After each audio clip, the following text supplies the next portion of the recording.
This is a public meeting for Putney Select Board for September 9th, and I would like to call the meeting to order it's now 5:33.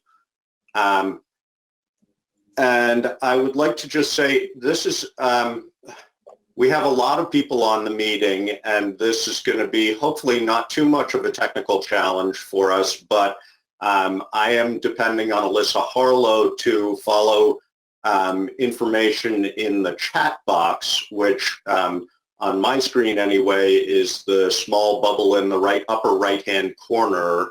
If anybody has a comment or question, if they click on that bubble in the top right corner, which looks like a cartoon bubble, they can enter a comment or question in that, and Alyssa will make sure that I get that.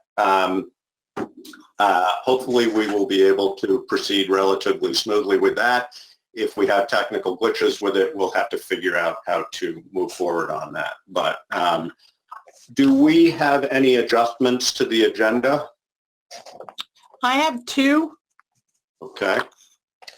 I wanted to add August 26 minutes Okay. for approval. And then under other business, I would like to add Planning Commission appointment. Okay. Okay. All right, and just one other comment before we get to more of the meat of this. We've got quite a bit of just straight up town business to do, and so I'm going to try and move through that as quickly and readily as we can. If people have public comment, I would like that section to be reserved only for public comment on items that that are germane to the topics that are on the agenda.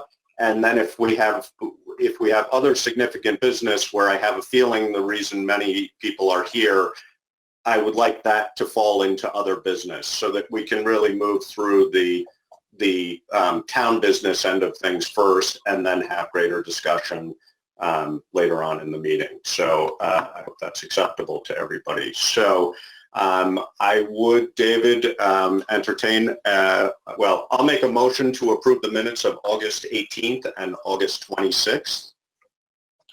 And September 2nd? And September 2nd, sorry, yep. And that's Josh? Yes. August 22nd, David was not at the meeting.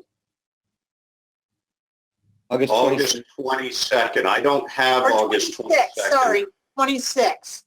August 26th. So David, so do you want to alter your motion to include August 18th and September 2nd? Exactly. I make a motion to approve the minutes of August 18th and September 2nd, 2020. And I will second that. If there is no discussion, all those in favor? Aye. Okay, and then I'm not sure exactly how this works. Since Laura is no longer with us, I will be the only one who was present at the August 26th meeting. I don't believe that I can make a motion and second it myself, so I might table that till our next meeting and figure out what the proper procedure is for approving those minutes. Next item on our agenda is warrants to the treasurer. We have two warrants. We have a payroll warrant and an accounts payable warrant. David, I would entertain a motion to approve and execute those warrants as presented upon completion of review. So moved. And seconded. Is there any discussion on that? I don't have any. I've looked it over. The extra on the accounts payable are to people who overpaid taxes. Those are the only. Can I go ahead and do payroll? And present them? Yeah, I'll Yes, present please. the warrants. So payroll. Sorry, Karen, let me just, We've moved and seconded to approve and execute upon completion. If there's no discussion, David, all in favor? Aye. Aye. Okay, so Karen, if you want to explain, please. Thank you. So payroll warrant dated September 11th, 2020 in the amount of $11,675.21.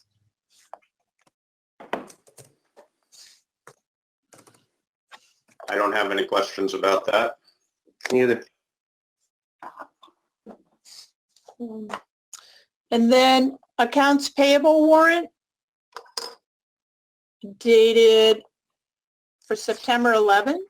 Oh, excuse me. August 29th through September 11th, 2020 in the amount of $45,885.18. There were just two on there, Karen, that I didn't recognize. One was Bound Tree Medical. Those are supplies for the fire department. Okay, and then also there was a check to a name Candace Jensen.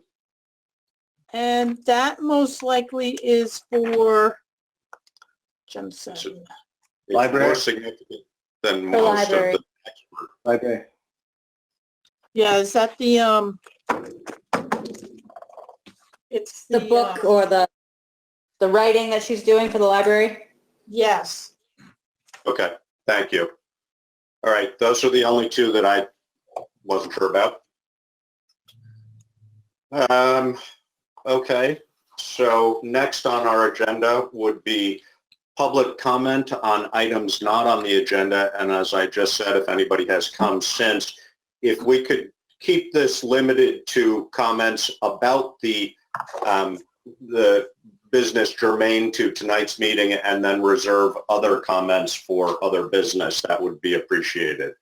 So if anybody has a comment, you can put it in the chat section or a question.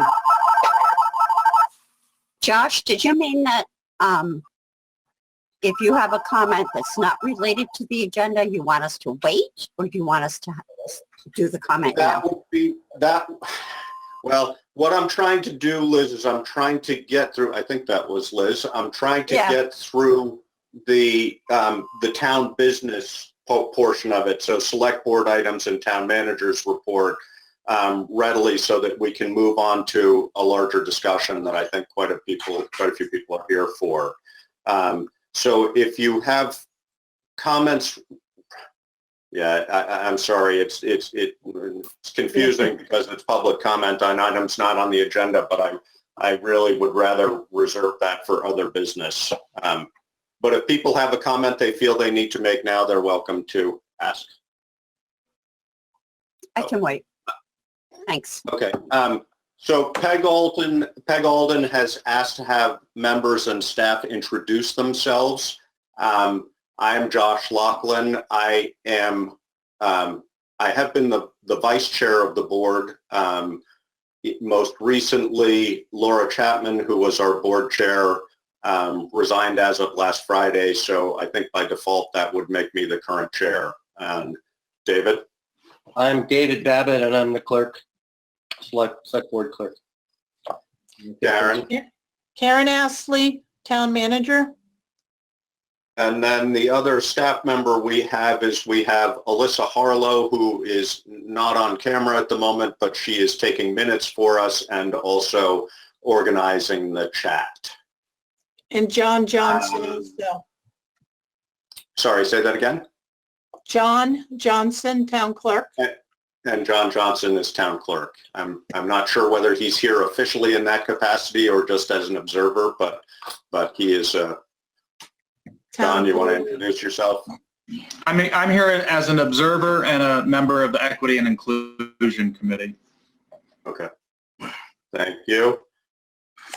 All right. So on our select board items for discussion and action, first item is the children's Halloween event determination. And Tom Goddard, who's our fire chief, I believe is here somewhere. And Tom, if you could introduce yourself and then speak to that topic?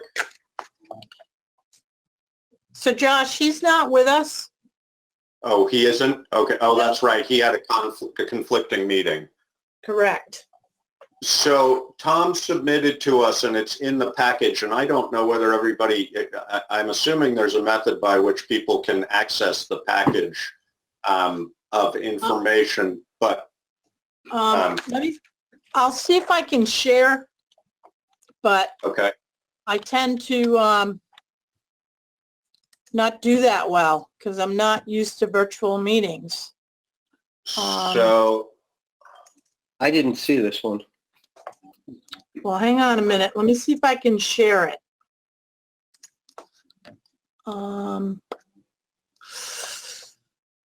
Where's my share button?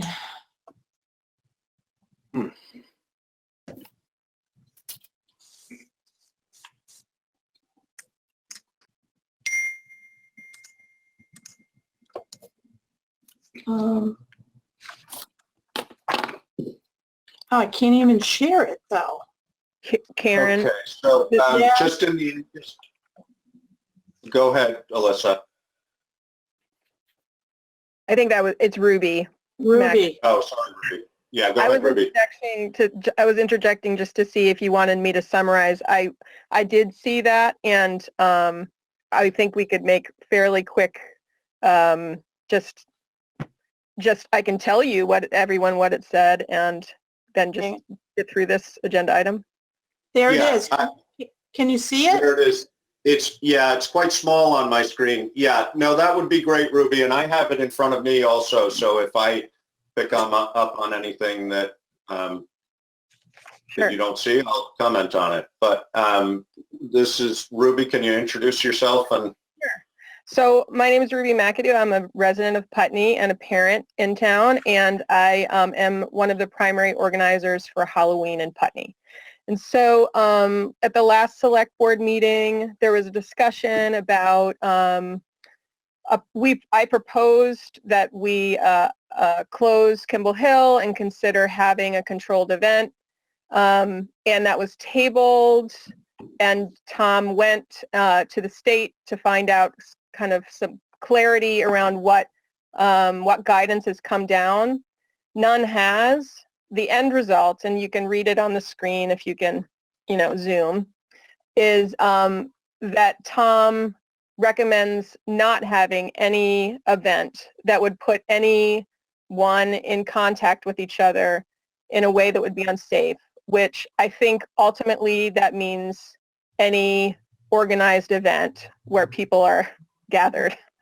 So that's what I took away from it. It's definitely more nuanced than that. That's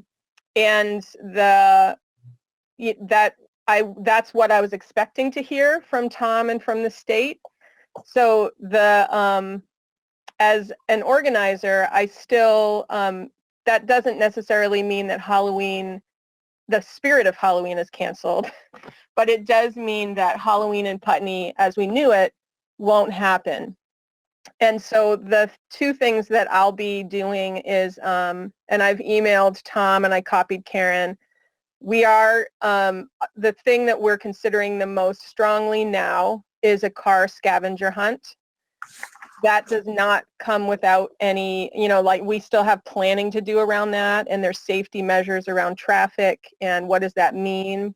Those are questions I can run through with Tom. I don't think that they rise to a select board level of conversation, but if they do, I think that Tom would know that and be able to alert you. And I hope that that goes forward, but I'm preparing myself for even that being too much. But I think that I'm just going to try with Tom and see where it goes. And the only other piece that I would say does rise to select board level, and I don't think I really read this exactly in Tom's email to you. I would urge the town to consider making some statement or requesting that families not go door to door for Halloween. I don't necessarily think that you need to make that decision today. I don't necessarily think that we don't need to talk about it right now, but I think that it's if we're not closing Kimball Hill for the reason that we don't want people to gather, I think just canceling the festivities is not enough, because people will still go door to door. And I think what I'm hearing from you guys, and what I'm hearing from some Facebook chatter, is that people aren't comfortable having, on Kimball Hill, having kids come to their door. And rather than put our families that aren't seeing that in a predicament of knocking on someone's door and making them feel just creating drama around it, it'd be better to just invite people to not do that. And whether it's a car scavenger hunt, or I would be happy to put together kind of recommendations for how you can have fun at home. People can have smaller gatherings at home. And that's something that I don't mind as an organizer, putting together ideas and concepts and putting them out there. But if we want kids to not go door to door, we need to actually ask families to respect that. So that's the gist of what Tom said to you, and as an organizer, what I absorbed and also say to you. Okay, thank you, Ruby. I would also just comment that if for some reason, and I certainly do not anticipate this, but if for some reason, on October 1st or something, Governor Scott says, hey, Halloween's on, let's all go out and have a great time, then we will certainly embrace that. But I imagine that's not the case. And thank you for your work to sort of retool the event to be as COVID safe as possible. That's much appreciated. No problem. Are there any other questions or comments related to that item? I'm not seeing anything in the chat box, so we will move on to the next item, which is Fire Department Plymovent Exhaust System Financing Review Recommendation and Approval. I'm just going to take 1 minute to remind people that what this is a system that is to be installed. It was approved that we would purchase this. It was an article in our last town meeting, correct, Karen? That is correct. That was approved. It's in the ballpark of $113,000. The system is one in which there is a fan exhaust system mounted in essentially the upper part of the equipment bay in the fire station, and hoses that drop down to attach to the exhaust pipes of all the various pieces of equipment. It's really highly recommended for the purpose of keeping the quality of air within the equipment bay clean and safer for all the firefighters that are present there. And it's a nice, state-of-the-art system, but not excessive. And so now we're looking at the financing for it. So Karen, you want to run through that? Sure. So I reached out to 3 different banks: People's Bank, Community Bank in Brattleboro, and Brattleboro Savings and Loan in Brattleboro. So the system actually, the cost is $98,981. So I went to the bank and requested financing for $99,000 for a 5-year note. The first payment would start in 2021. And in your packet, People's Bank and Community Bank, they're very close. People's Bank is at 2.2% for fixed 5-year, and the schedule is also in there. So borrowing $99,000, the interest would be $6,534 with a total financing of $105,534. Again, Community Bank was like 0.05% higher. It was a very good rate from a local bank.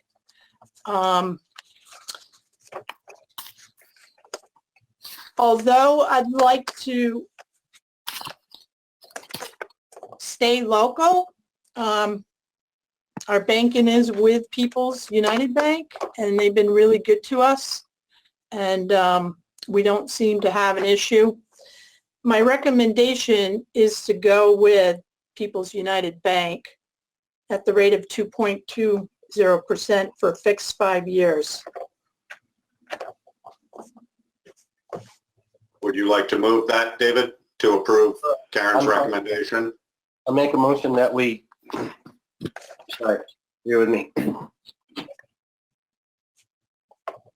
Make a motion that we go with People's Bank for the 5-year fixed rate loan for the exhaust system for the fire department. At the rate, what was the rate, Karen? It is 2.20%. Yep. And I will second that motion. I just have one question related to it, Karen, and I don't know whether you have the answer to this, and that is, I know there was discussion that I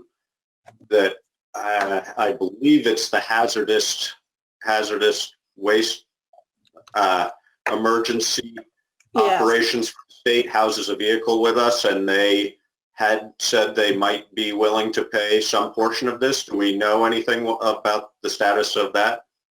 That has not moved ahead, Josh.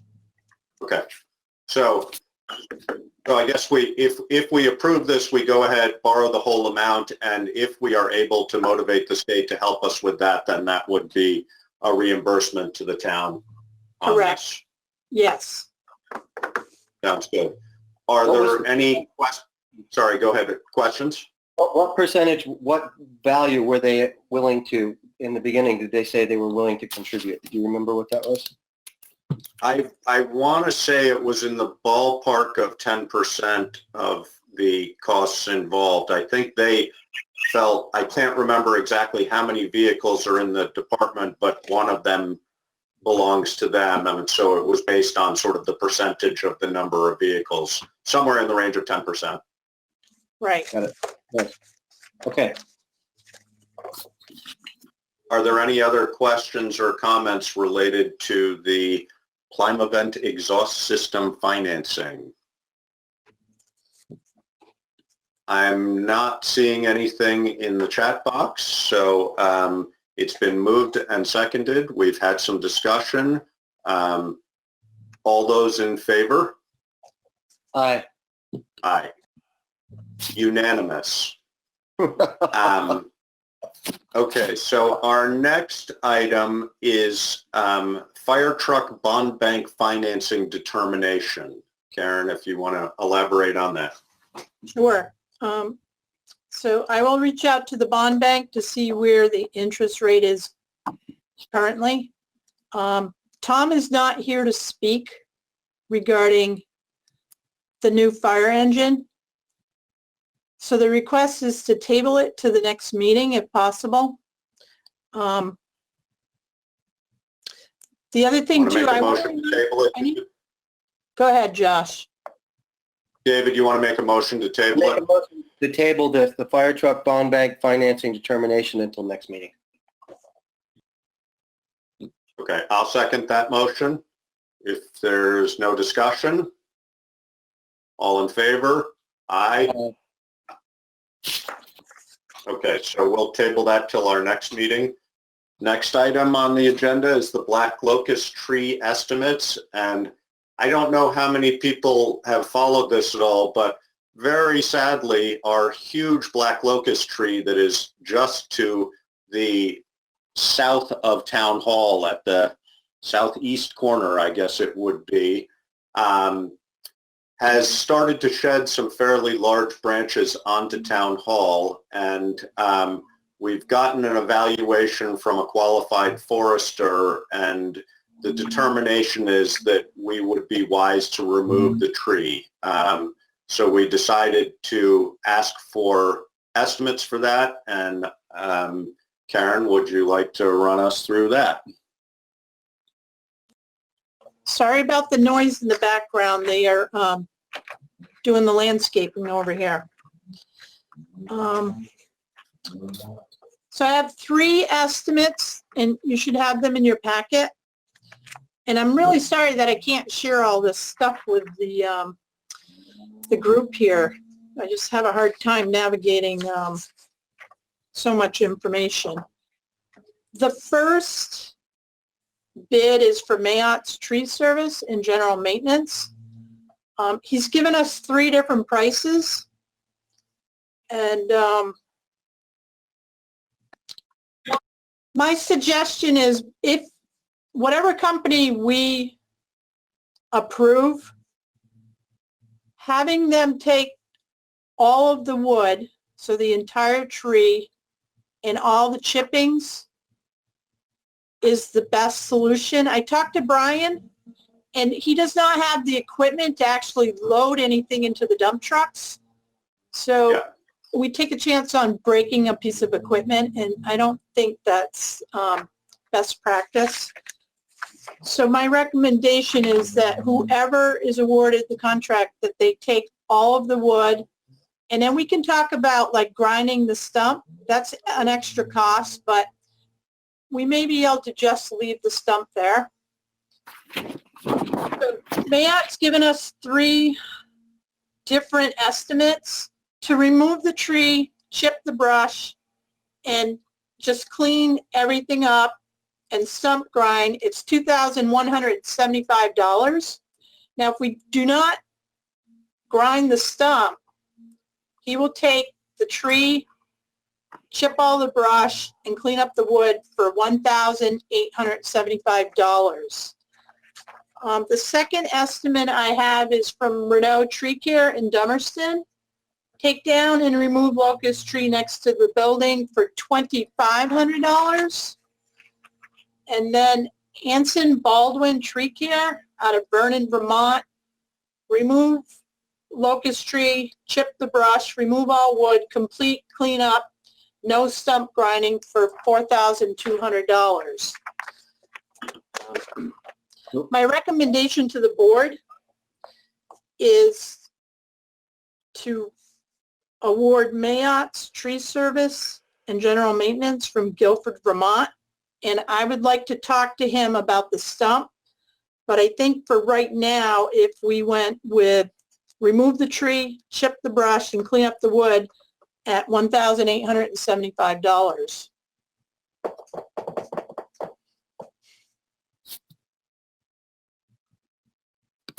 You want to make a motion to that effect, David? Sure, I want to ask a question first on Renault's.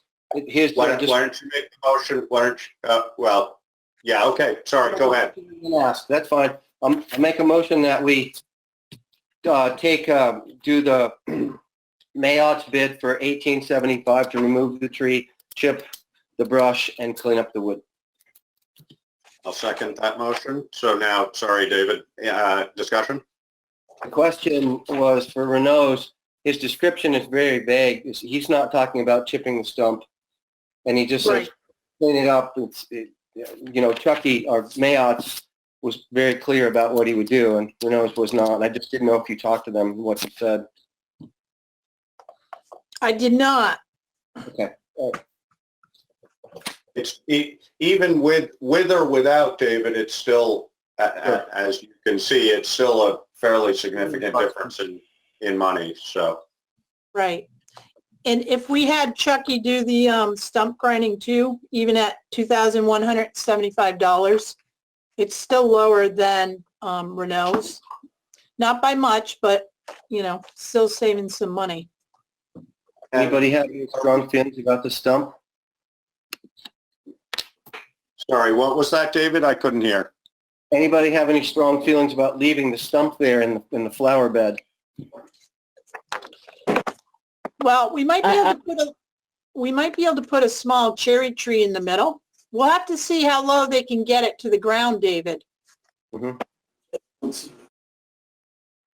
I'm okay with leaving the stump there. I just didn't know if anybody else had any feelings about that.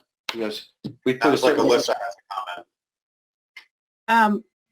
It sounds like this is Lisa Papazian. It's going to be a sorry. really big stump, right?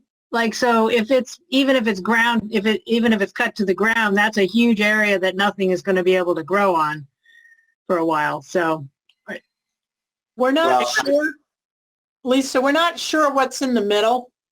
Yeah.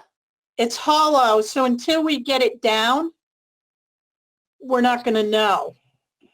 It might, I think what Karen was sort of referring to is it might sort of be like a giant flower pot that we could put a cherry tree in the middle of. But yeah, once we get it down, I think we also have to just see how tight to the ground they can get it and what it would look like. But I think, you know, they're likely to be willing to return with a stump grinder if we feel that's necessary after the fact. So, Right. okay, and you're confident, Karen, that all of these services that we would be considering, including Mayottes, has the appropriate insurances for a risky task like this? Yes. So my concern Okay. too is when we get this scheduled, we might have to rope off the parking lot. So I'm going to need to find out how that's going to work. Okay, we would probably just want to we would want to check with the tenants of the carriage house, and we'd have to make the other end of the town hall parking two-way for whatever period of time that would be. So, yeah, I think we check with the neighbors and try and schedule accordingly if possible. Okay, I can do that. So it's been moved and seconded to accept town manager's recommendation to accept the bid from Mayotte Tree Service and General Maintenance. If there's no further discussion, all in favor? Aye. Aye. Okay, great. So next on our list is road painting policy. You want to Josh and speak to that, David? Karen? Yeah, Josh and David, did you get the email that I sent earlier from Samantha Snow at Larry Slison's office? I did not. I probably did, but I haven't seen it yet. All right, hold on. Let me see if I can pull it up. So it's a Since we review and it's a review and opinion.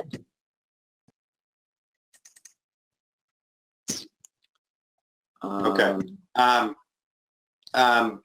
Since we haven't had a time to review that, I don't believe, my understanding is that the timing of a possible road painting has been put off for at least a week or so.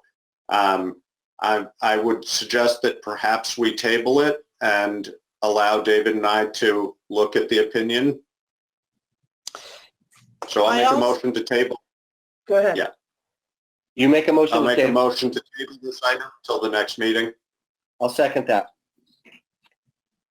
Okay, is there any discussion? I'm seeing that it appears Howard Fairman would like to speak. I'm not sure whether that's on this topic or something else. Howard?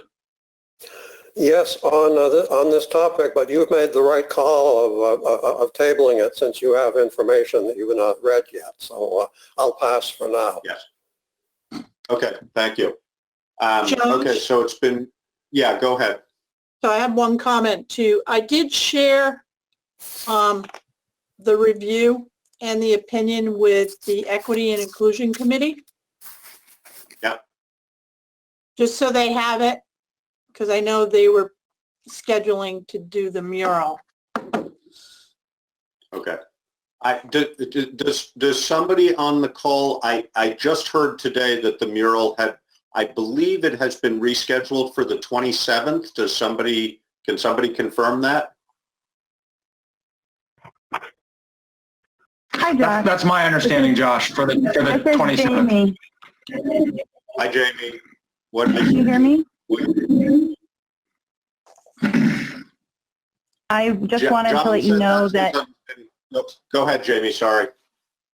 yeah, it's just, I wanted to let you know that that is the case, that it has been rescheduled for the 27th, and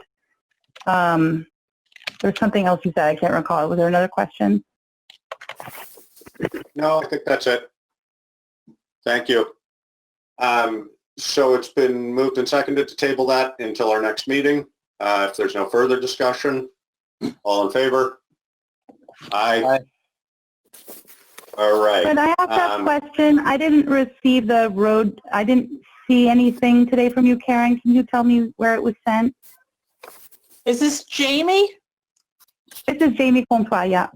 Hi, Jamie. I sent it over to John Johnson earlier today, and he was going to share it with the Equity and Inclusion Committee. Okay, so that was the opinion from the lawyer? Yes, on the road painting policy. Okay, the road painting policy, but I thought Correct. you meant you were going to send the, what you forwarded Josh and David, I thought was what you were saying. Yes. We're talking about the same document, Jamie. I emailed it to you maybe 4 o'clock this afternoon, maybe a little bit sooner than that. Perfect, thank you. Yep. Okay. So our next item is the resignation of the Select Board Chair, previous Select Board Chair, Laura Chapman. And I just wanted to thank Laura. She submitted her resignation as of Friday evening at 5 o'clock. She feels that between her work with Groundworks in Brattleboro and the sort of shift in the educational model for her children who are at Putney Central School and will be at home some of the time and online some of the time, that she needed to commit herself more thoroughly to those. So I wanted to thank Laura for her board service, and she certainly opened my eyes to town issues that I was either unaware of or not paying as much attention to as was warranted. And I want to genuinely thank her for that. I have always taken my role as being very sort of restricted to town business, and she clarified to me that sometimes we have a role beyond that, and that's important also. And I think we have to, we are only just learning what that role looks like and how we should or shouldn't be part of it. But I think it's important that Laura brought it before us and made us realize that that it was real, whether we choose it or not. So thank you very much for that, Laura, and I really want to wish her well in her work at Groundworks in Brattleboro and in this new school year, which presents new challenges to all parents, and I wish all of you well in your endeavors with school. And I'm sure we also will be seeing Laura pretty regularly because she has agreed to remain on the Equity and Inclusion Committee, and I'm guessing that Laura will have a voice around town, whether she's on the select board or not. So thank you very much, Laura, for your time and commitment to the board, and I hope all goes well for you.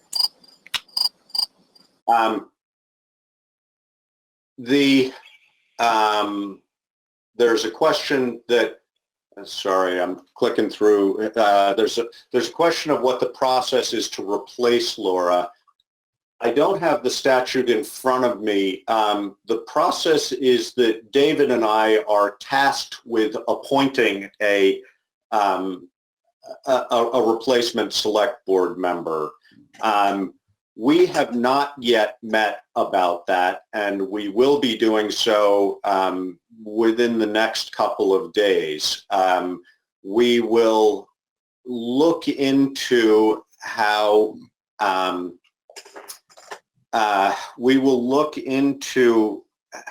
to best invite input from others in that process, and what we feel are the most important qualifications in this unusual time that we're in, and then we will try to figure out who that might be. And again, I don't have the statute in front of me, and I apologize for not being able to be very specific, but until David and I have had an opportunity to talk, I think I will just leave it at that. Marnie has pointed out, and she's correct, that we should appropriately I will make a motion to accept the resignation of Laura, and she made that resignation immediate upon our receipt of it, so she has stepped down, but I will move to accept her resignation. And I'll second that. So it's been moved and seconded to accept Laura Chapman's resignation. Is there any discussion? Mr. Chairman, Yes, Mr. Fairman. I think the liberty of suggesting that as part of your process, you invite letters of interest from people who would like to be considered. Thank you. Good comment.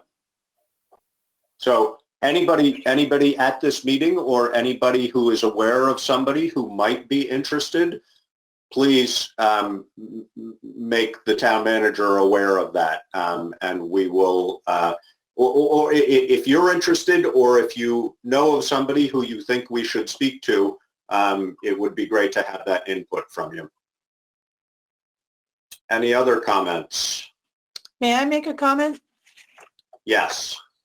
I also want to thank Laura Chapman for her service. It hasn't been easy, but like you, Josh, she has brought some ideas to the table and things that are uncomfortable, and change is, it's going to be uncomfortable, but she's brought some really good ideas, and policy and procedures too. Being in this office and seeing some of the policies that are outdated, they need to definitely be updated. Specifically the water and the sewer policy, for fair and equitable, rates, so people can afford to have municipal services. So, and as things change, even with COVID, there's procedures that we're not used to, and I think it's really important that we update policies and procedures. The other thing too is town government is not swift, unfortunately, and it takes time. And, right now we're dealing with deadlines for like the hazard mitigation plan and the water source protection plan, which both are due in October. And, there's a lot to do. And sometimes we are short, and you can see it with the committees and the boards, not having enough people, enough volunteers. So she has definitely opened our eyes, and, she did a lot for the short time she was on this board. And I do thank her, and I appreciate everything that she has done. And I think some of this we need to continue.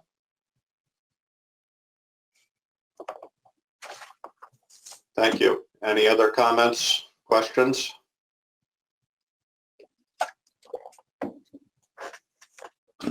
All right. Sorry, I had one. I'm So- sorry. I was muted and I couldn't figure out how to get myself off mute. This is Tara Castine. I'm Sure. wondering if you... Sorry, who is this? Tara Castine. Okay, go ahead. Thank I'm you. wondering if you will put together a committee to review those policies and make some suggestions or review them for updating. Well, that is one of the clearer tasks that has been assigned to the Equity and Inclusion Committee, is review of town policies from that perspective.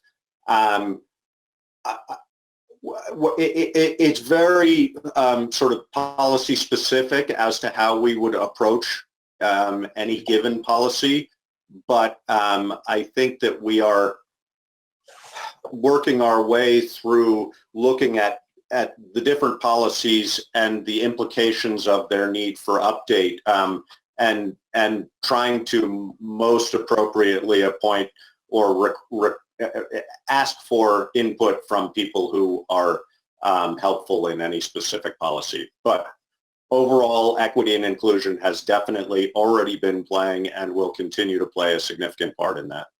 Mhm. I don't know whether that answers your question. Kind of, thank you. Thank you. Please, All Josh. right. Josh, Yeah. go ahead, Yes. Lisa. Well, I just wanted to also thank Laura, and I think she has done some really important things and had opened some really important conversations, but I just wanted to follow that discussion about policies, and it's not just the equity of town policies, which is, I understand that's in the purview of the committee, but it seems that it is time to review policies around social media and how, I don't know if the Vermont League of Cities and Towns has guidance about that, but I think that would be, it's just a hairball, and I think it would be helpful to walk through that as a, in terms of policies for the town. We did For its actually boards and its employees. Yeah, we did actually do that, as Laura reminded me. When that topic came up several weeks ago, I was crossing two different boards that I'm on, and I stated that we needed to update our social media policy. We did that fairly recently. Mhm. I want to say roughly a year and a half ago, and created and updated, what we had, and created new policy related to that. But I think you're right. It's something that's evolving quickly, and we need to be keeping an eye on it as it progresses. So thank you for that reminder, Lisa. But we will definitely be taking a look at that and seeing. It's one of those tricky ones where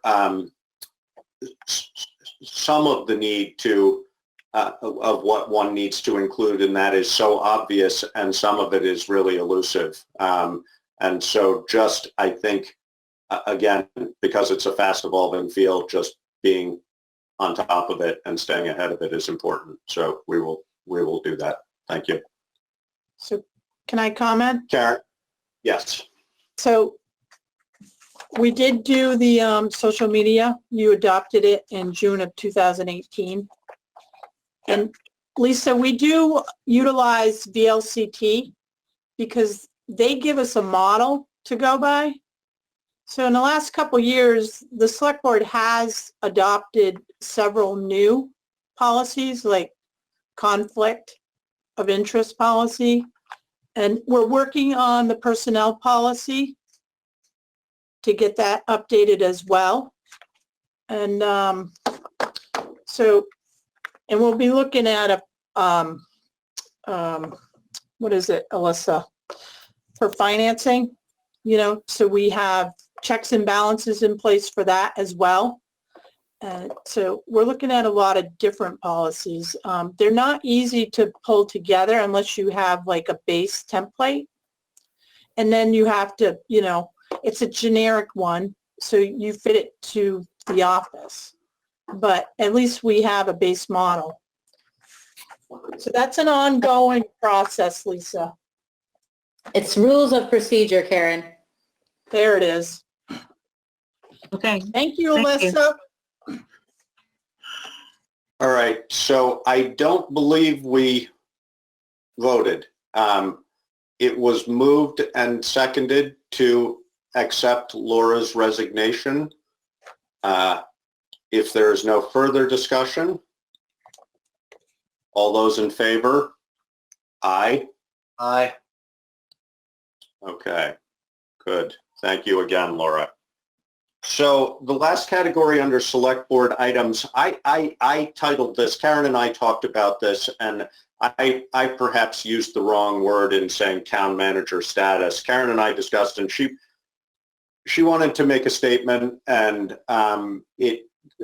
so we put this in to allow Karen to have some time to make a comment. And I apologize there. I know there was a little bit of confusion about what town manager status meant, but really it was intended to allow Karen to have some space to make a comment. So Karen.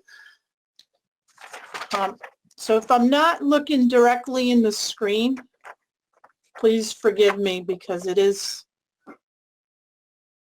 hard sometimes. Upon reflection, I regret the post that appeared on my private Facebook page, which repeated a message of all lives matter.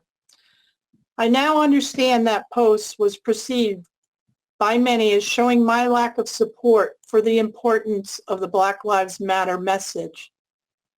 I fully support the meaning of the Black Lives Matter movement. I did not intend to diminish in any way the importance of the Black Lives Matter movement and the increased awareness it has brought regarding systemic racism and inequality. I am truly remorseful for any hurt I may have caused. End of statement. Thank you.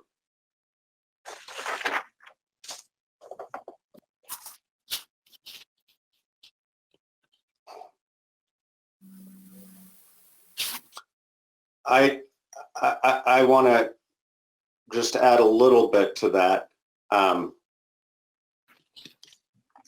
I'm aware that Karen harmed her and the town's relationship with the BIPOC community through the reposting of the meme that she just referred to.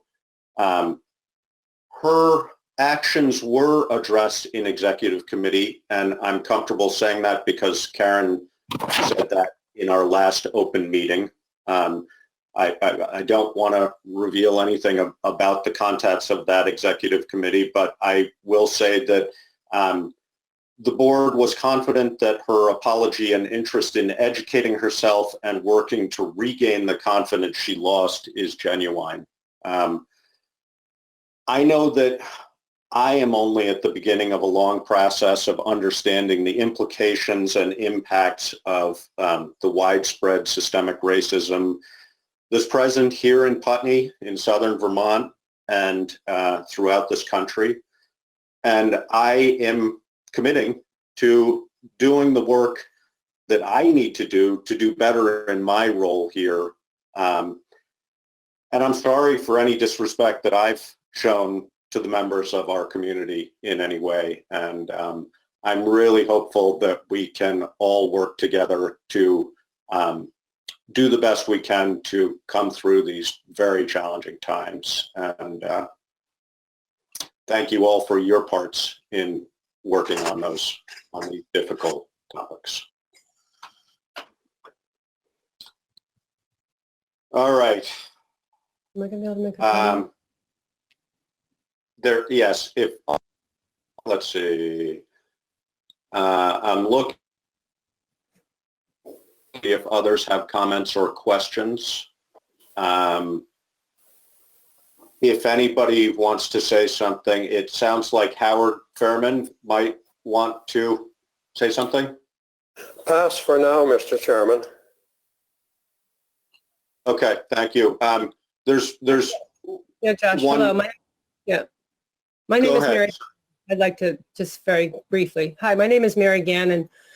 I just want to take a quick minute and just make some observations. I spent some time looking at the last meeting when there was the exchange between the town manager and Stefan Gillum and other members of the Selectboard.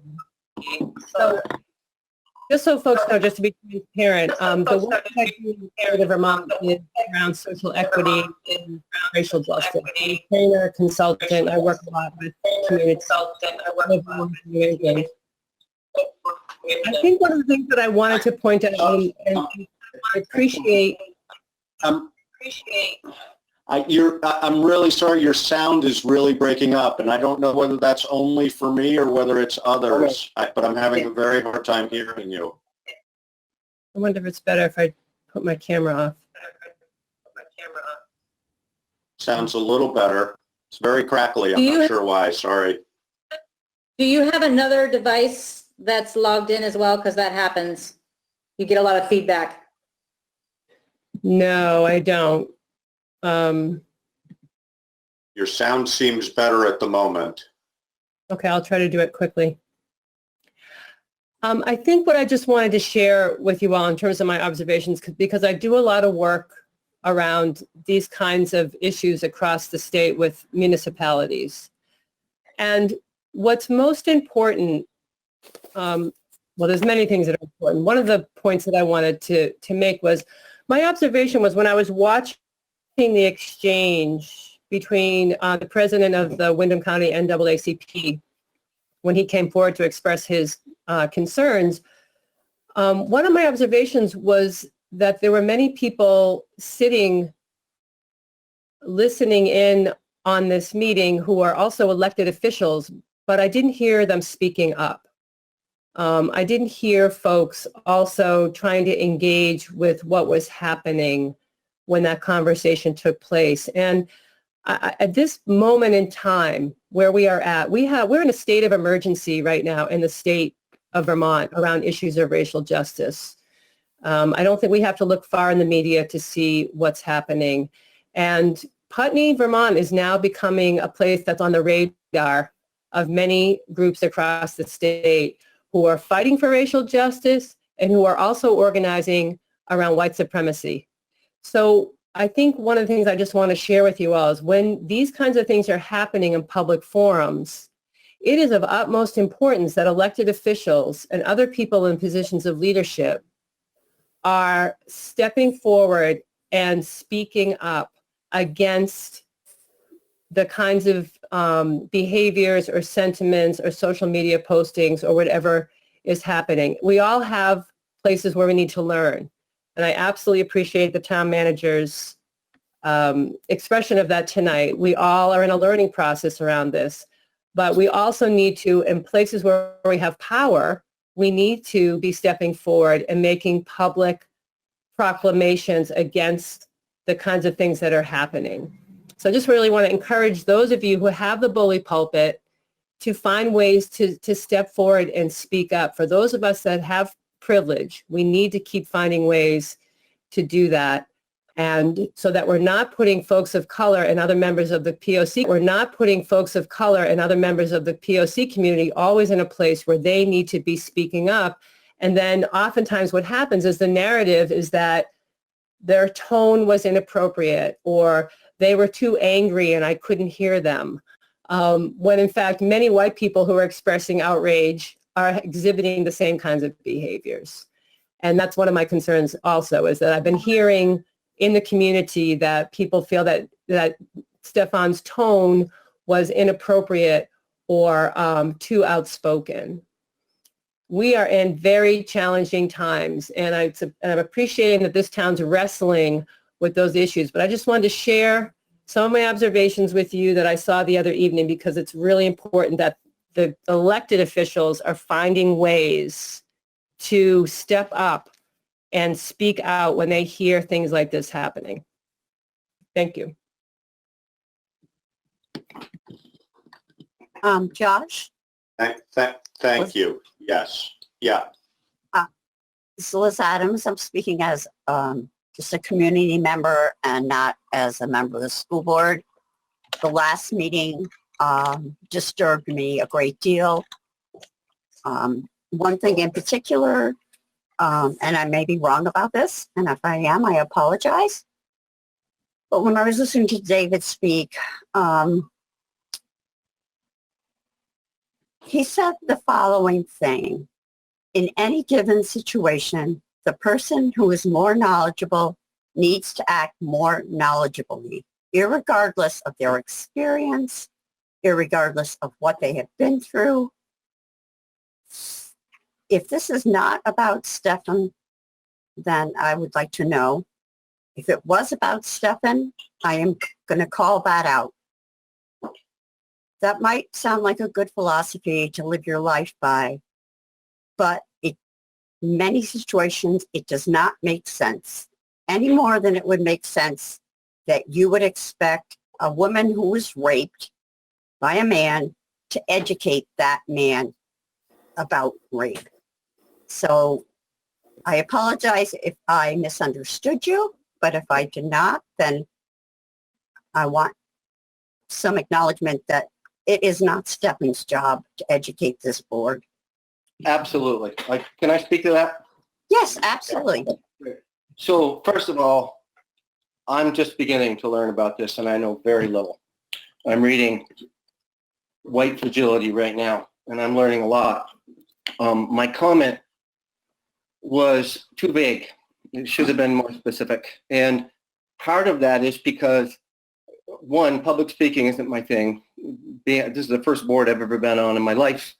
I'm not good at this. I try my best. I care a lot about everybody, but a lot of times the feelings and the thoughts in here don't come out here very well. And so I'll own that. There was a part of the meeting that happened in the beginning. No, I'm going to go back just one step. I care about everybody in this community a lot. I've been here a long time. I thought when I started talking about it, I made it clear that I felt like I could feel the community by saying I could feel the litness of the community. So I was speaking about the community, and I was speaking about something that Josh had done earlier in the meeting when he proposed that we should be careful to set up more learning for people who were probably not as good at accessing what they would need to access to learn. And so the feeling I had was that in that moment, somehow Josh and I, the feeling I had was in camaraderie with him, and that we had a greater feeling and knowledge for all of the people in the community, not just the people that show up at these meetings, and that needed to be listened to. But I was very vague about that. I didn't do it very well. And so if I had a chance to go back, I would do that differently. And the second part of it, where I talked about the person who is more loving needs to act more lovingly, is just a general call to everybody to slow it down, be more heartfelt in this, so that we don't end up causing as much damage as we heal. I think that my belief is that the people of this community, for the majority of the people of this community, are really good people, albeit uneducated, albeit unwittingly complicit. And I would like to call to that part of all of us. We're all included in this learning, not just the people that get it and show up and make access. We are all responsible to learn, but that is really what I felt behind it. And I didn't do a good job of sharing it. Thank you, thank you, David. I'm glad you're reading White Fragility. I don't think we can slow the work down. I appreciate coming out of love, but that can sometimes just be a damper on things. And I don't mean like what I have seen on social media is pure hatred, and that does not deserve for me to take a lot of time to try to love that person and slow down the process that we need to engage in now. We needed to engage in it decades ago. And we've made precious little progress since the 60s. So, but thank you for clarifying that. I wanted to know. Thank you, David. Thank you for asking and giving me a chance to speak. Yep. Oh, absolutely. Katie Emond, community member. Can I just comment? Please. Yeah. I don't want to take a ton of your time, but I would just like to say, I do hear a lot of comments coming out, and I agree with what everyone is saying. When I watched last week's meeting, I know I felt very uncomfortable, and I would like to extend the courtesy to the board that an uncomfortable situation came up, and that perhaps in that moment, people were uncomfortable. And Laura, I think, took a beautiful moment to say to everyone, hey, let's take a breath and make space to talk about this. And I think regardless of the discomfort that came from that meeting, we can already see that growth in education has happened by what Karen's statement, by what you're saying, David, about having this time to research and learn. And I think sometimes we have to open our hearts a little bit to give people that space, because sometimes in the moment, we don't know how to react. And I feel that despite the discomfort and some of the comments that have come as a result of the meeting, I think a lot of growth happened, and I think that it was a positive meeting overall.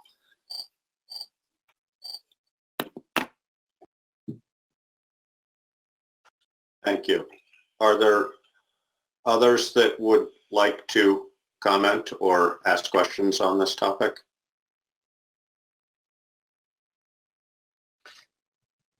Yes. Can I speak, Josh? Yeah, go ahead, Karen. So I want to say also that, so the last few weeks, it's been uncomfortable for me, and my eyes are open, and I too am doing a reflection on myself, and I'm also reading White Fragility, but I know there's key words too, you know, that like I'm not aware of, and I'm willing to educate myself as well. I think it's very important. I've grown to know a lot of people in Putney, and like David, you know, we're all good people, you know, and we all have something to share. And I think it's important. And I will educate myself further, because this is not going to go away.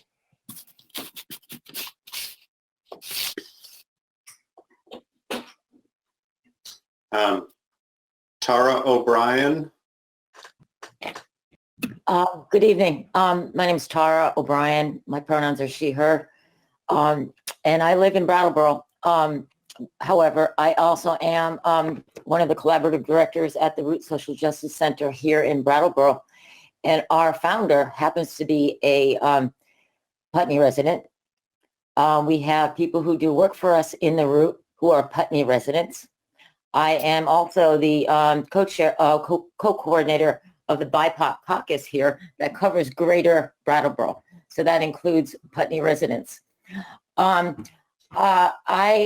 watched the video after I was, you know, we have our own issues here in Brattleboro, but we have a vested interest also in Putney because of the fact that so we have members who live there.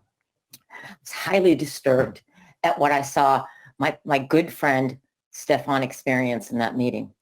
It's a great loss that you lost your chair, because Laura displayed some very skillful ability to navigate an uncomfortable situation, which all of us must be engaged in these times. I was particularly impressed with her ability to bring in some restorative justice practices in asking Stefan how he was harmed and if he was able to move on in one point of the conversation. However, tonight, as I sit here and I listen to Karen's statement, and I listen to the apology of John, according to racial restorative justice practices, if there's harm done to somebody, an apology itself is not enough. What the people harmed are looking for, how you are being accountable for that harm. I'm listening for details. I'm listening for what are you doing to reach out to your Putney residents who are POCs? Have you reached out to them and say, how were they affected by what was said in that meeting, what was done, what people saw in that meeting? It was somatically painful for me, and I'm not Black or brown, I'm Asian. I really, like, I don't want to, I came to this meeting hopeful that I'll hear an apology that had some substance behind it. It had concrete steps of what you were doing for the people you harmed in that meeting, not just Stefan. And I hope you really take that into consideration, because, when I hear you say, Karen, that you've grown to, you've grown to meet a lot of people or know a lot of people, how many of those people are POCs? And if you have conversations since last week's meeting about what transpired in that meeting, that's accountability. And I love to see our neighbors in Putney demonstrate that, because people are watching. My friend Mary here is saying that people are looking, like, what is the example you're giving? I thank you for the time. Thank you, Tara.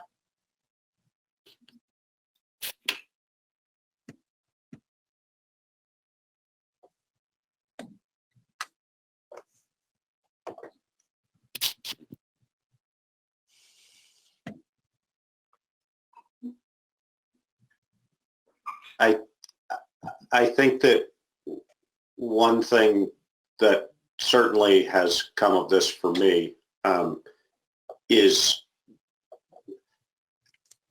a recognition of not only the need to be more actively working on these problems within the town, which we have started to undertake, but the urgency of it is greater than I have recognized, and that we, to address your question of some of the steps we've taken, we're going to get in the town manager's report to social bias training. We are actively pursuing social bias training work for both the select board members. I have reached out to the VLCT and spoken with Jill Muir, who is their coordinator for this type of work there. They are in a bit of a pause on how they're going about this because of COVID complications, essentially. But we have also approved policy that all employees of the town are required to do bias training work. And we are actively looking at means by which we can do that. And we're starting. And I think, as Karen said, this isn't going to end here. There's not going to be a resolution for us tonight, tomorrow, next week, next year. This is going to be a very long and ongoing process, and I'm very aware of that. I have sat in this position for a long time, and I'm aware that whether I stay in this position for a lot longer or not, that I have an obligation to those around me who are affected by my actions and my positions to continue this work and to make it a central focus for me. And I sit in other roles on other boards, and I'm working on it in those positions too. And I am acutely aware of the need and the fact that we need to be a whole lot better at this. So we are trying to take actions, and we will be working to increase and improve the steps we're taking. Again, we're sort of at the beginning. And again, thank you to Laura for causing this beginning for us and forcing us to look within ourselves at the work we need to do. So, Josh, you could reach out to the Brattleboro Select Board, because they've done anti-bias training. The school board's looking at proposals for the board. So there are actually people right in this area who do this kind of work. So that may be a much Yes. shorter process than the state organization. Yeah, and well, and honestly, Liz, as you probably know, Laura was starting to work on that, and the creation of the Equity and Inclusion Committee also, part of their charge is to help us figure out how to do this work. And Laura has been reaching out to those folks. I know, and I believe Karen has been having conversations with some of the folks involved in the Brattleboro process in trying to guide us. So I thank you for that. And we have, and we will continue to reach out those people.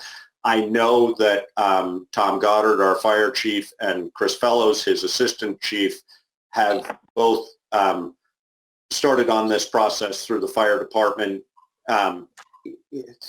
through communication with the fire department in Brattleboro, and also through Tom. I had a conversation with about this, and he has also reached out to the folks at the Fire Academy to see what work is available through them to do this, to continue with this in their setting as well. One of the challenges for them specifically is that the work within the Vermont State Fire Academy that is tailored specifically for this is part of what's called officer training. And it is quite an in-depth process, and it's not something that is either possible or practical for every member of the department to engage in. So Tom is trying to explore whether there are parts of that curriculum that could be more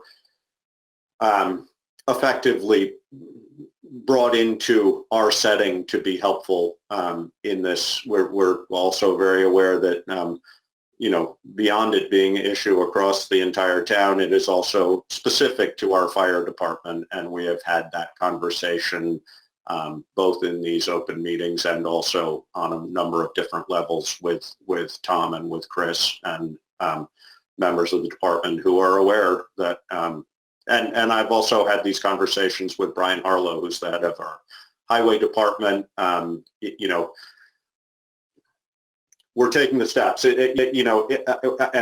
I don't mean that in a way to say, we're trying to cover the bases, because that's not what we're trying to do. We're trying to figure out what the best steps are to really do this in a meaningful way and how to present it to people in a meaningful way. And so, but it is going to be a long ongoing process for us. So, do other people have comments on this?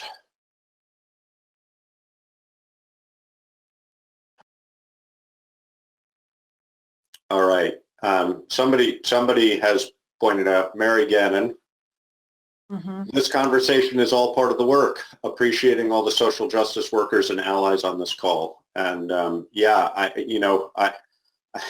as many of you know, the vast majority of the time when we have select board meetings, whether they're in person or on a call, it tends to be the 3 select board members, the town manager, the assistant manager, and a smattering of others if it's a topic of interest, but more often than not, it's just us. So, engaging at this level and having the input from all of you is welcome, and we appreciate it. And we understand that we all have to work on this together.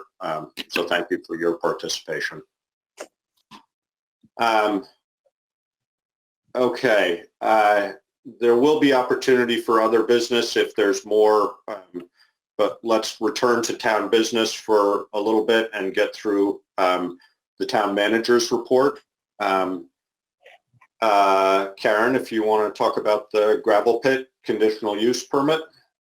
So the Town of Dummerston Development Review Board will hear the conditional use permit renewal for the gravel pit on September 15th at 7 p.m.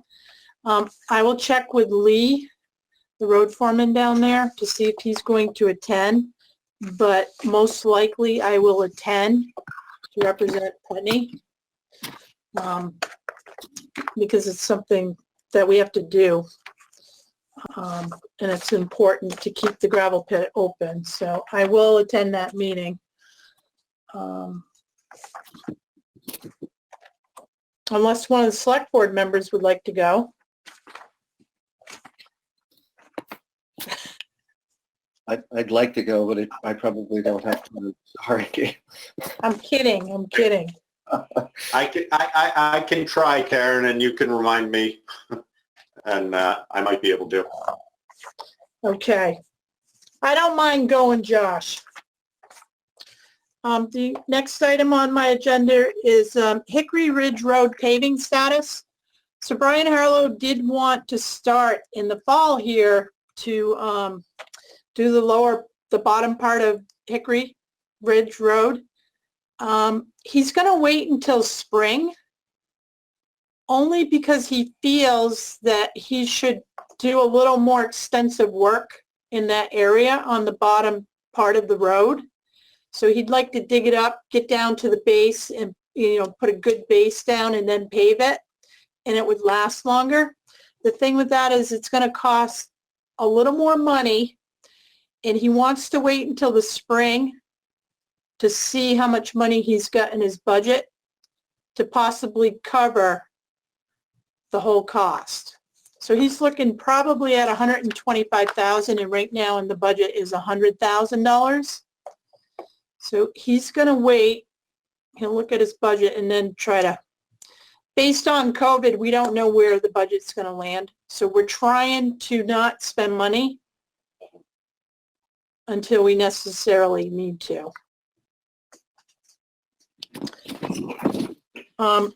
We kind of touched base on the social bias training status. Josh, you pretty much hit everything that I was looking at. Liz, thank you for bringing up the schools, because I never think to reach out to the schools who have a bigger population, and Landmark College too. I'm sure they have some courses up there, and I'm going to reach out to them. I tried to get a hold of President Eden today, but it's just been crazy. So we will continue looking into training. The fire department is doing a lot of things. They're looking into a lot of trainings, and we will start and initiating some trainings, because I know there's, a 4-month period that we should at least get one, social bias training in. We're also going to look at sensitivity training and anything else that can assist us to be better prepared and more educated in today's society about things that are happening.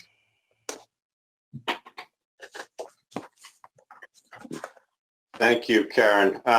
There's a comment, and Marnie Rosner has pointed out, and I'm sorry for this oversight, specifically wanting that we should, and I genuinely want to reach out to Stefan and any other people of color in our community who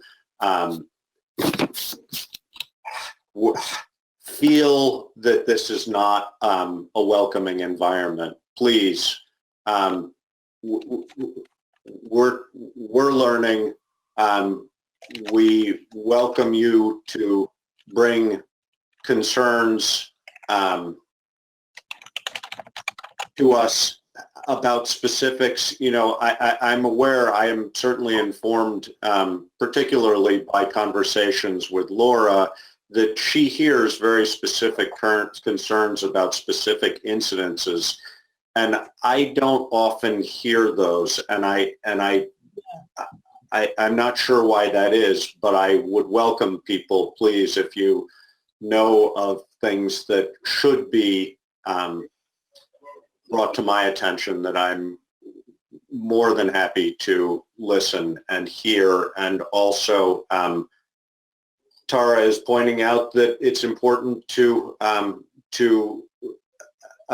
say that if there are things that we need to do to repair the damage that we've done, we are willing to do that as well. And, you know, I want this environment, the select board, the town of Putney, our departments, et cetera, to be as open and welcoming to all people of color as we can possibly be. And so I guess this would be an invitation for that. And I don't know whether invitation is the right word for that, but please, I hope you feel comfortable engaging with us. Thank you. And that's for certainly for Stefan as well. Stefan is a member of our Equity and Inclusion Committee, and I have reached out to Stefan, and I hope to be able to work closely with him going forward. So that brings us to other business, and I don't know how much of the realm of other business we have covered in our discussion that we've been having, or whether there are other specific concerns or topics that people want to bring up, but this is the other business section. So if there are any questions or concerns or comments, then please, this would be the time.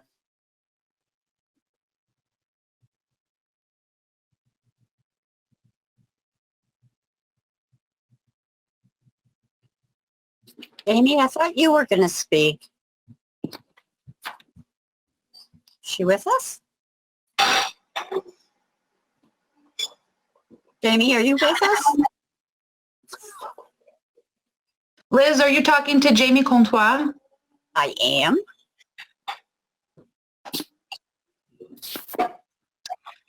I have spoken a number of meetings, and I wanted to be present and be witness and listen to what other members of our community said tonight. I'm happy to speak as the co-chair of Equity and Inclusion Committee. I think it's important to hear from a large group of folks, and so I would say that I'm really, it's important that we went through this process. And I would say that one thing that concerns me is something I remember researching a couple years ago. I Googled the KKK in Vermont, and it brought me to the Vermont Historic Society, because a couple years ago there was a flyering of KKK flyers going up, targeting specifically families of color. And this was happening in Burlington. And I was taking an anti-racism class at the time, and the article in the Vermont Historic Society website made reference to the fact that by the 1960s there was no longer a need for the KKK in Vermont, and it disbanded. It also made reference to the fact that well-respected members of the community were a part of the KKK. And I went to the Vermont Historic Society and I said, I don't understand why the article referencing the history of the KKK in Vermont talks about the well-respected people of the community. I said, that's a perspective of white peers to white peers. It's not the perspective of the person who doesn't know if a brick is going to come through their window by that white peer. And so I think the part that we have to continue to do the work in our anti-racism work is acknowledging that within each of us, and I acknowledge this in myself, are the threads of great evil and great beauty. And that we teach our children about the two wolves. The wolf is the wolf of hate and the wolf of love. And which one wins the fight is the one we feed. And I frankly have that fight in my mind daily.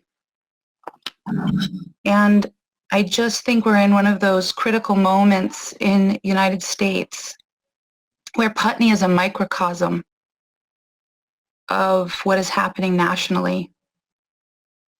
And I sit here looking at all of the people on this call right now and know that there are people who are doing white supremacy organizing in Putney, Vermont, who are on this call.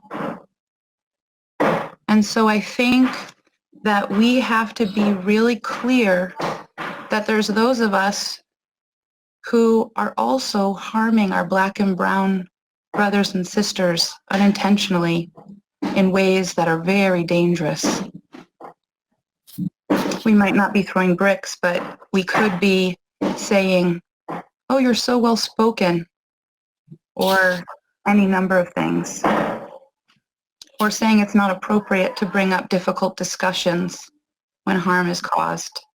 So I'm really grateful today to you, Karen, and to Josh for the work that you're doing to read that book. David, I'm glad you're reading Right Fragility. We're going to have our book discussion group on September 17th. I'm not available right now, Bubby.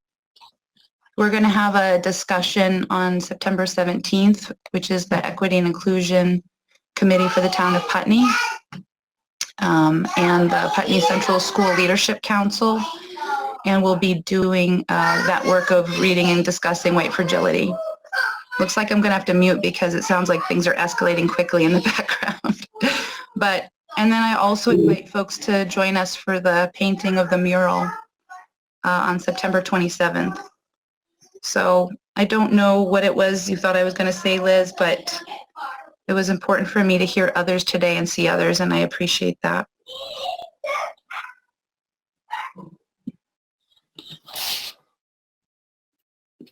Thank you, Jamie.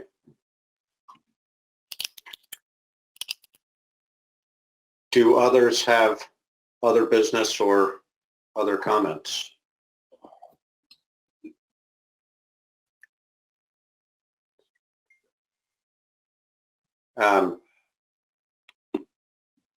I'm waiting, Josh, to see if Cheryl's someone, brothers. okay, I'm waiting for other people to speak. Yeah, Cheryl Struthers has posted in the chat section that she's been hearing some disturbing things about the fire, some very disturbing things about the fire department, and the need of an independent review of procedures and personal management policies in place. What's happening to resolve these issues? We've been having these conversations, Cheryl, and working to figure out how to take the necessary steps. And I can't say a whole lot more than that at the moment. It's an ongoing discussion how to work through that, and part of it is starting with the training process and or educational process that we've been referring to. I don't know. I'm guessing that's not a very satisfactory answer, but sorry.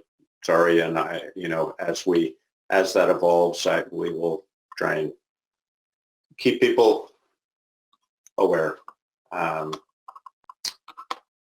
All right. Peter Eden has commented, Landmark College would welcome collaboration related to diversity training or anything else that helps the town and therefore the Landmark College community. Thank you, Peter. I know Landmark has been very active in discussions about this, and my understanding is, I don't know specifics, but I also have heard that members of the Landmark community have had difficult and harmful events occur for them, and I don't know the specifics of that, but I would welcome Landmark to be involved in the communication also.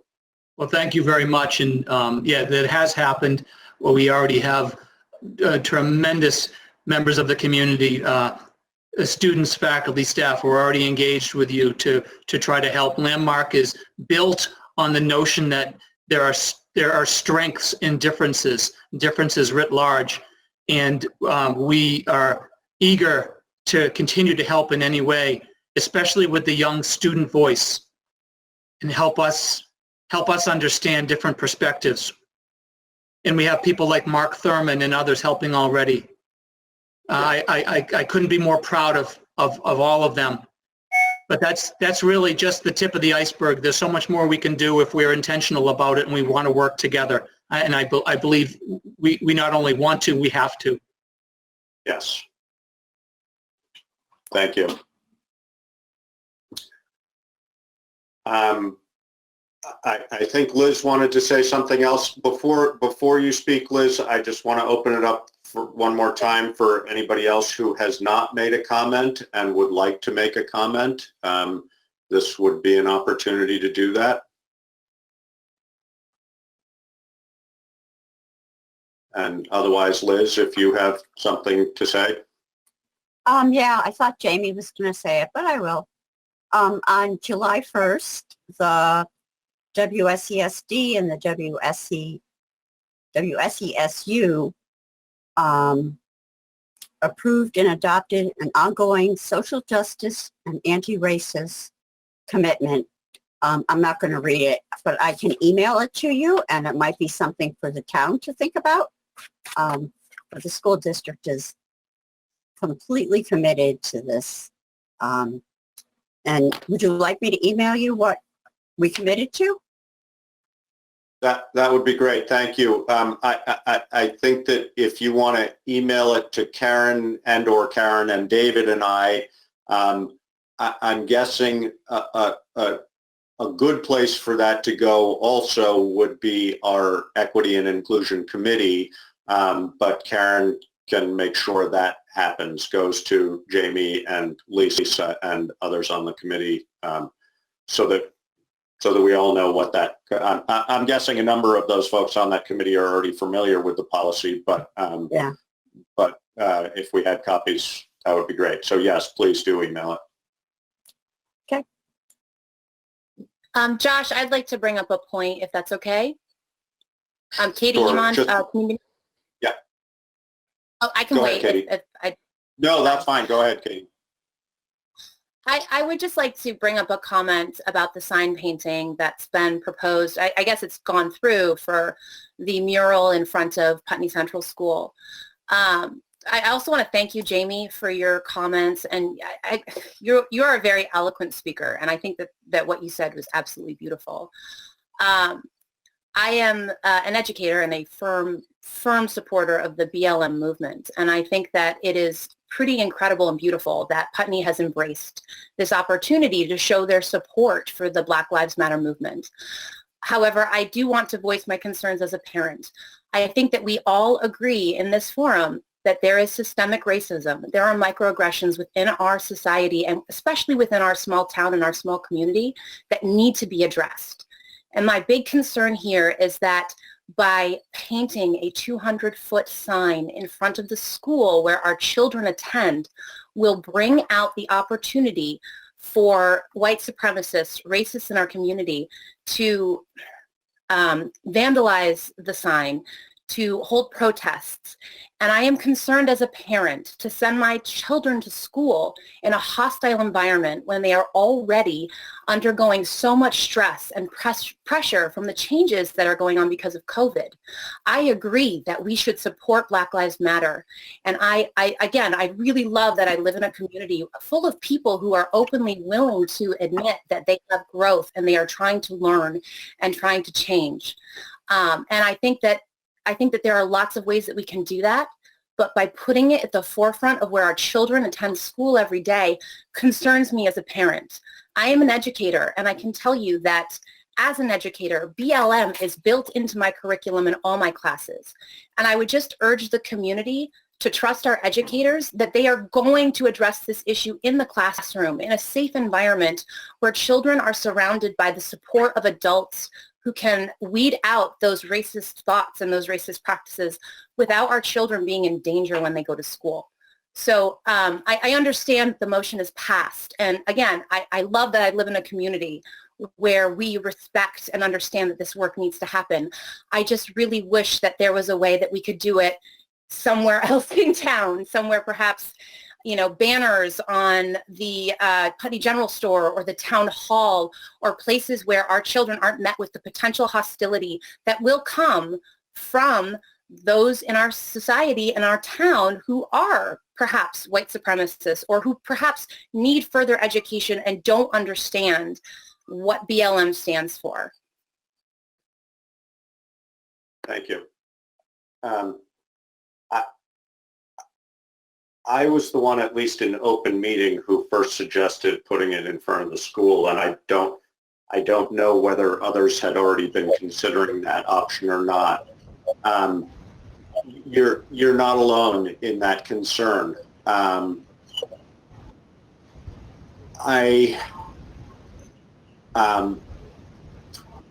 guess perhaps I was, my reasoning behind thinking why the school would be such a good place for it, excuse me, sorry, was that it is an educational opportunity. And I think I made perhaps quite naively the assumption that it would be more of an educational opportunity than it would be a risk. And I know that conversation is occurring. I think that if there was a desire to revisit that decision, it probably should mostly come from the Equity and Inclusion Committee, because we have, as a select board, tasked that group with addressing these very issues. So I would encourage you to contact Jamie, who I believe Jamie and Lisa Munoz are co-chairs. Is that right, Jamie? Or Lisa is the chair and you're the co-chair? I don't know. Lisa and I are co-chairs of the Equity and Inclusion Committee.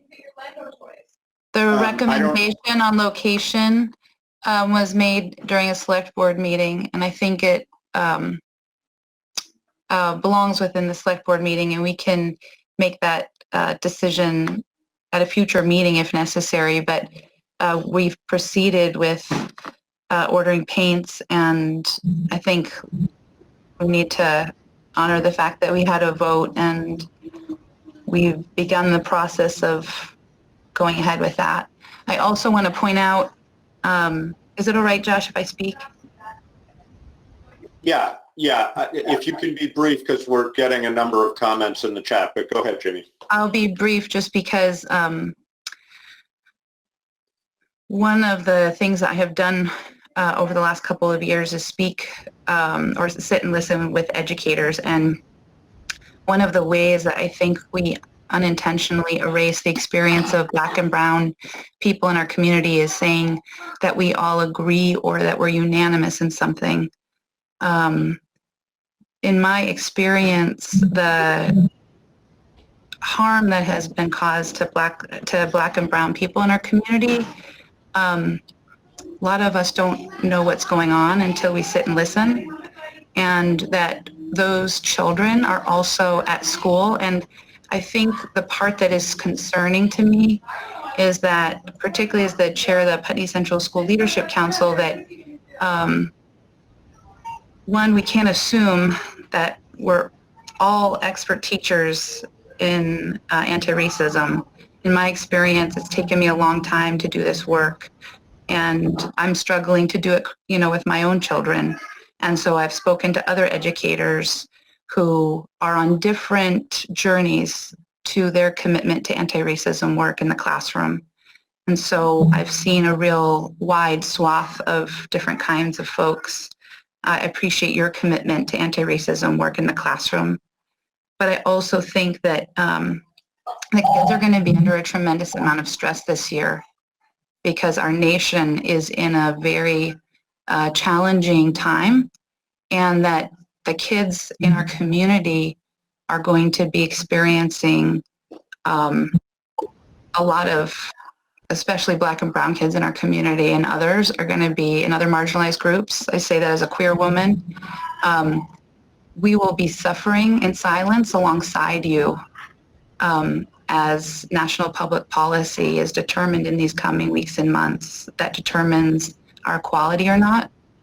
And so I do say that it's happening already, the stress is amongst us. There is the stress of COVID, and there is the stress of racism that is killing our Black and brown children at higher rates. And so the piece that I think reduces the stress is when, as a community, we work together to show children a unified presence and say, we're here. We see this. We believe that this is happening. We're listening to our Black and brown peers and saying, we hear you. And we're going to make this a seamless process of stating, we believe you.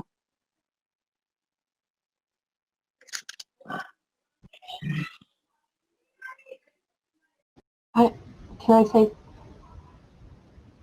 can I speak?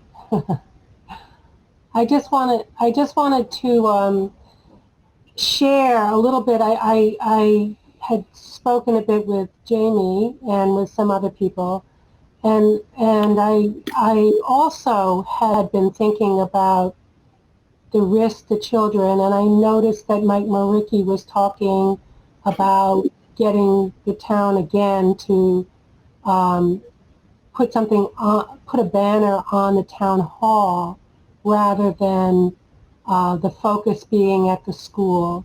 So I would just say that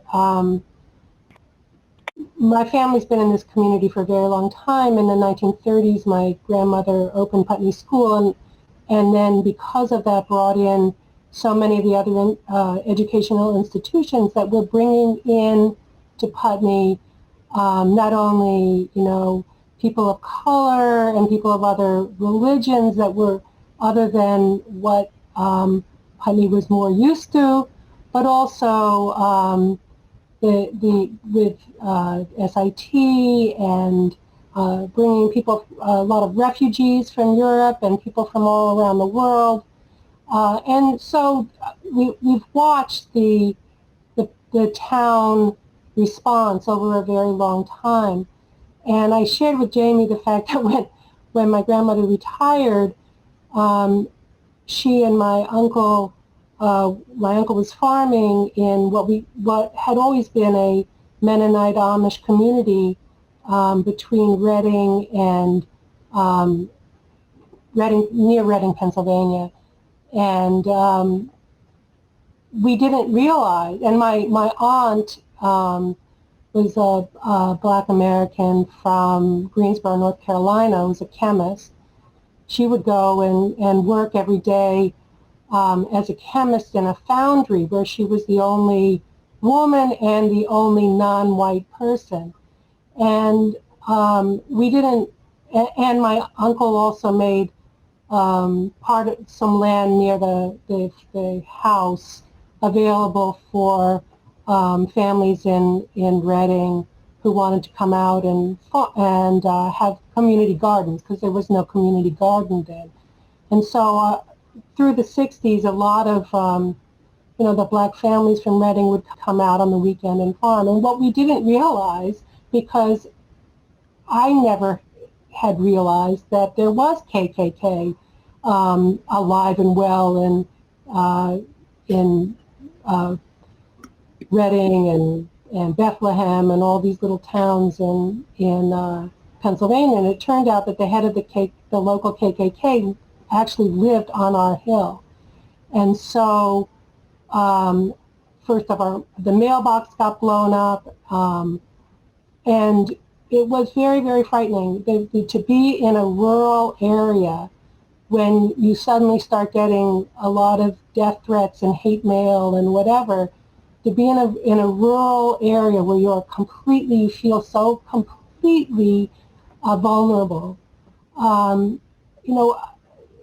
is very, very frightening. And I just I think as our town, we have to be very cognizant of the fact that, yes, there are people who are out there who could put our children at danger, could put our children at risk.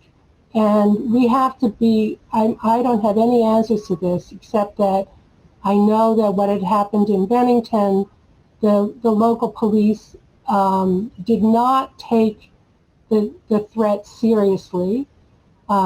with Kyle Morris, and I am very worried that in this community, we may find ourselves again in another situation in which we just didn't realize what was coming at us. So I don't have any answers to this. I just wanted people to think, and maybe the town hall with a banner is better than putting a focus on the school. But I just wanted to share that. I also wanted to clarify, I apologize for not being more eloquent when I first spoke, but my concern isn't just for my children. There are 2 children in the school who are people of color who are near and dear to me. And please forgive me if I become emotional, but the last thing that I want to see is those children go to school, which should be a safe place, and have to meet that systemic racism face on from a defacing of that public painting, or from people who are protesting against BLM when they're trying to go to school to learn. We have students of color at that school, and they should not have to start their day that way. And I understand Liz Adams has posted in the chat that they will not be allowed on public property or on school property because of COVID. However, the street is public property, and it opens up the opportunity for people to come out and share their hate in a place that, to me, is just not appropriate. I don't, if the students of color in our school feel supported by that sign, then I am all for it. But the moment that their lives, that their safety, that they're one place where they should be able to go and not deal with the systemic racism that exists in our society is threatened because we decided to put a 200-foot sign in front of the school, that breaks my heart and that scares me, not just for my own children, but for the children at the school who are already dealing with these microaggressions and this racism in their face every day. And I just urge you to consider that if we enveloped or embraced the opportunity as a town on every single signpost to put a sign, or on local, all around the town, that we wouldn't be singling out our school as a place, as a target for people who are white supremacists or who do feel this way. And I apologize, I know I'm taking up a lot of time, and I don't mean to do that. I just feel that it needs to be heard. And I, as a parent, I know I am not the only one who feels this way and who is concerned about the welfare and the education of our children in this situation. I promise I'll shut up now. I know I've spoken too much. Thank you. Ann Beekman has been waiting for quite a while. Ann, if you want to go ahead. Thank you, Josh. The school district makes no such request. The school district approved parking and expressed their support for this. Our children already know what's going on. And I would like to point out to any white supremacist organizer within my hearing that that property is covered with cameras, and it is a federal violation to bring a gun within 1,000 feet of a school. Thank you very much.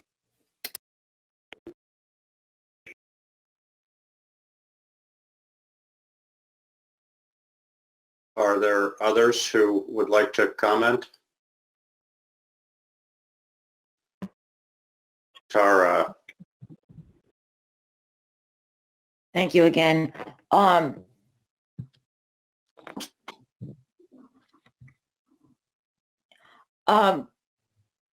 I hear concerns about danger, and I hear concerns from a parent, and I hear concerns from a teacher. I appreciate hearing from the school board. One thing I'm not hearing from is parents of these children that we're talking about, the POC children, and anyone speaking from the perspective of what it feels like for a child, a black or brown child, when they see that sign, and what it does for the spirit to know that where they are, that, you know, they're being respected and their lives are being valued. So I would feel very uncomfortable to witness right here in this room, the faces I'm seeing, making a decision based on an interpretation of what it would be for a POC child. to have that, or an interpretation or a perception of what that means for that child without asking those parents.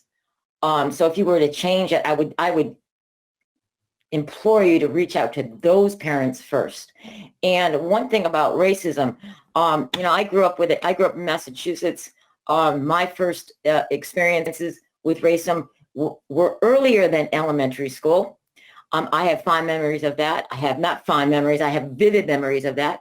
My daughter, who grew up in Brattleboro, was faced with racism younger than, or in kindergarten. Our children on the receiving end know what racism is.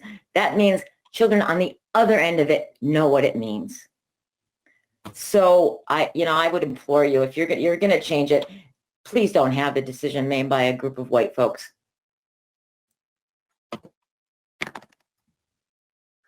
Thank you. Yeah, I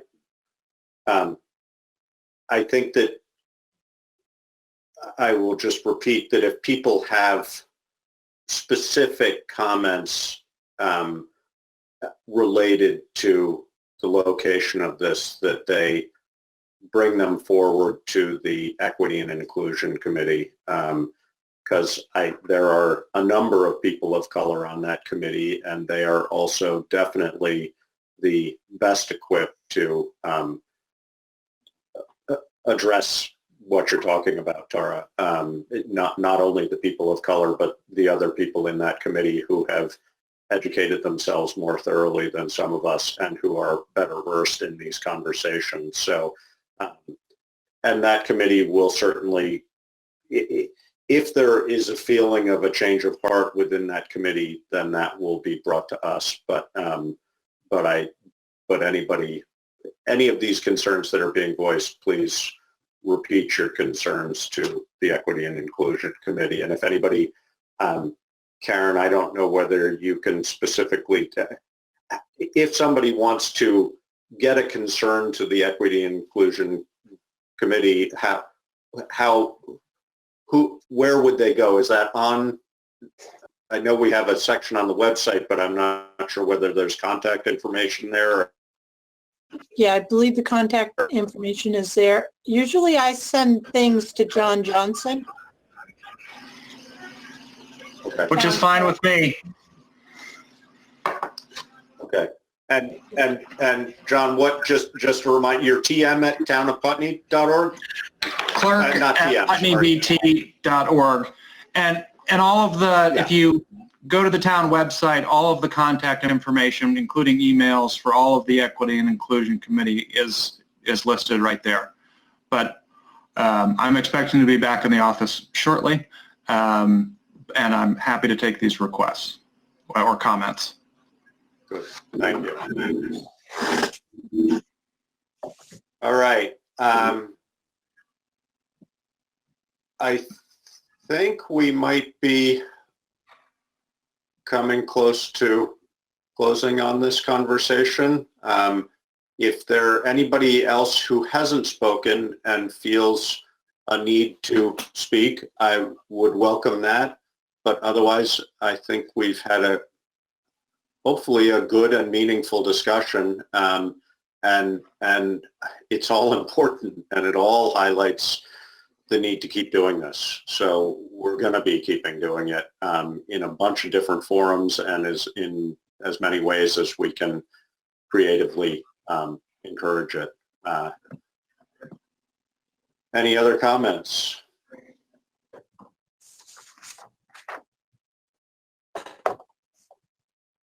All right.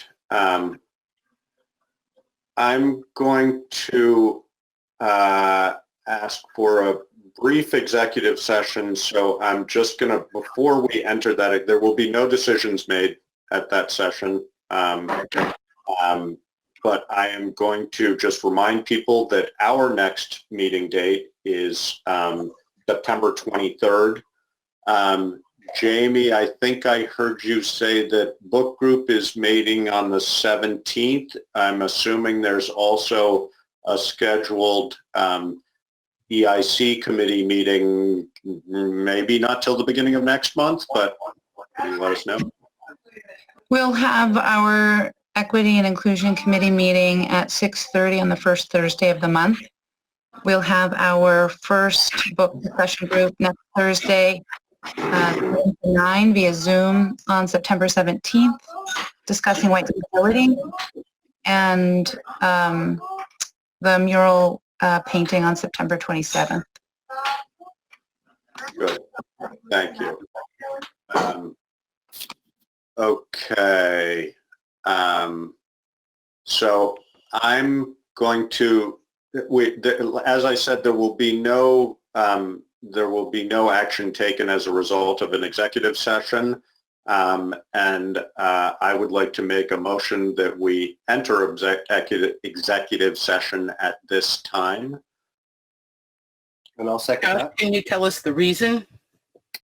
Sorry, the reason is to, I don't have the language right in front of me. It's going to be a very brief discussion. I think that was Annie maybe. The reason is a brief discussion of, sorry, I wrote it down. Hang on a minute, I'll let you know. It's to start to think about the process for appointment of a replacement for Laura. Hang on. Yeah, I'm not going to find it right in front of me. I don't. Let's see. Josh? Yes. Is it the VSA 313-3, the appointment or employment or evaluation of a public officer or employee?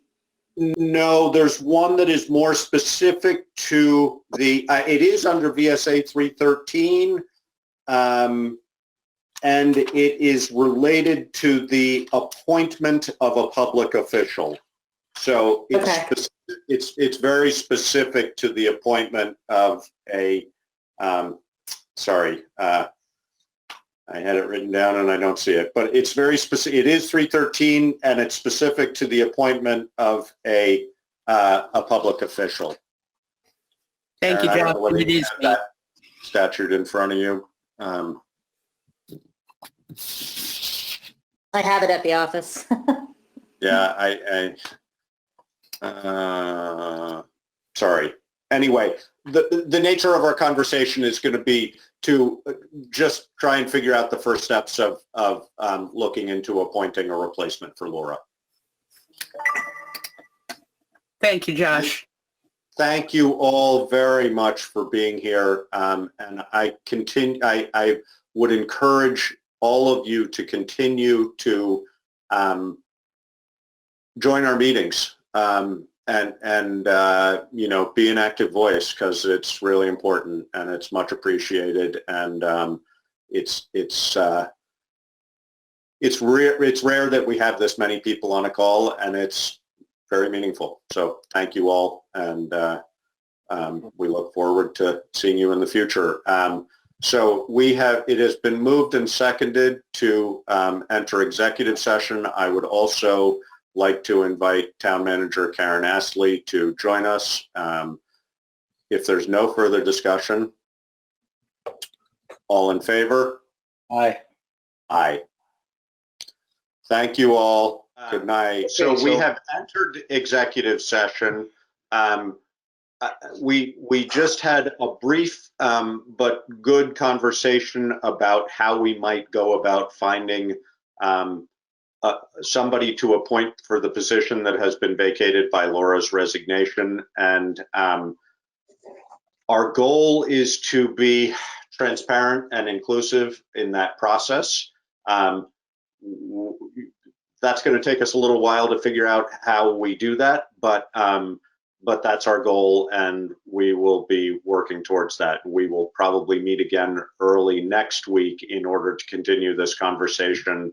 And if people are interested in participating in the discussion, please make that known to us. All right. Did I hear a motion to adjourn? A motion to adjourn. Good. Thank you both. Thank you. The motion is seconded, and if there's no discussion, all in favor? Aye. All right. Good night. See you guys.